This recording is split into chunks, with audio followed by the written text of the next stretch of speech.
Tänk dig att du använder moderna transportmedel utan negativ klimatpåverkan. Att alla människor får tillgång till rent vatten. Tänk dig att vi kan förebygga allvarlig virusinfektion, att vi vinner kampen mot multiresistenta bakterier och att vi kan öka överlevnaden i cancer. Tänk dig att vi skapar ett hållbart samhälle. På riktigt.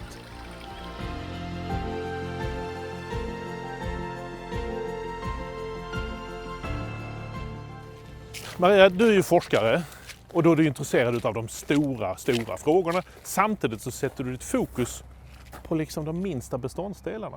Hur hänger detta ihop? Det är för vi behöver de minsta beståndsdelarna för att lösa de stora frågorna. Allting här består ju av atomer. Och vad jag gör som nanoforskare, vad vi gör, det är att bygga nya material från atomnivå. Vi gör material som har de egenskaper vi vill att de ska ha genom att styra hur atomerna byggs ihop. Nano är ju egentligen bara en längdskala som sammanfattar att man arbetar med så här små grejer. Det är 10 upp till minus 9, är det? Ja, 1 miljardels meter. Och har man ett par atomer så får man 1 nanometer. Med nanoteknik har vi nycklarna till lösningar för människan och planetens bästa. Nanotekniken ger mänskligheten helt nya, unika möjligheter att leva både gott och hållbart.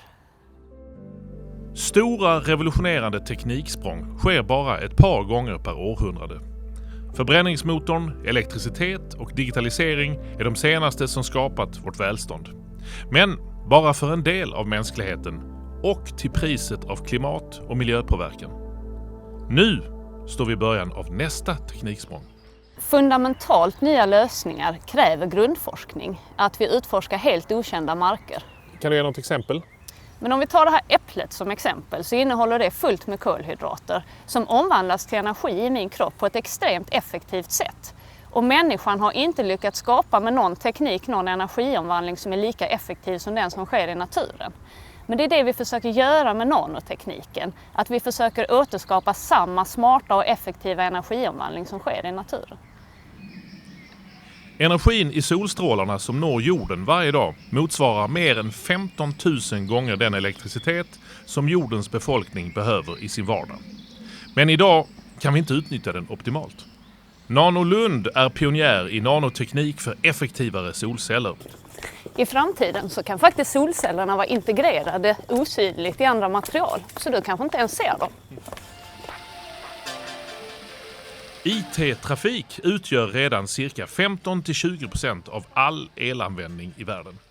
Mängden data ökar explosionsartat. Att lagra och analysera stora mängder information är avgörande för en hållbar utveckling. Inte minst i det globala folkhälso- och smittskyddsarbetet.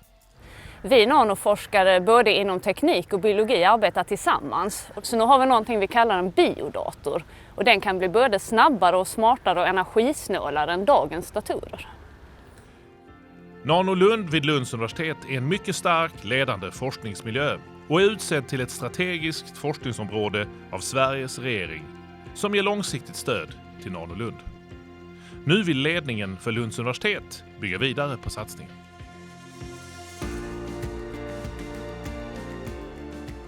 Här utanför Lund byggs Max 4 och ESS, 2 världsunika anläggningar som ger nanoforskare möjlighet att analysera prover. Dessa analyser blir avgörande steg för att nå forskningsgenombrott som kan användas i industrin och komma till nytta i samhället. Just därför etablerar Nanolund sig här i det framväxande Science Village. Nanolund tänker hållbarhet från början. Lunds universitet försöker genom att utbilda och forska, förstå, förklara och förbättra vår värld och människors villkor. På riktigt.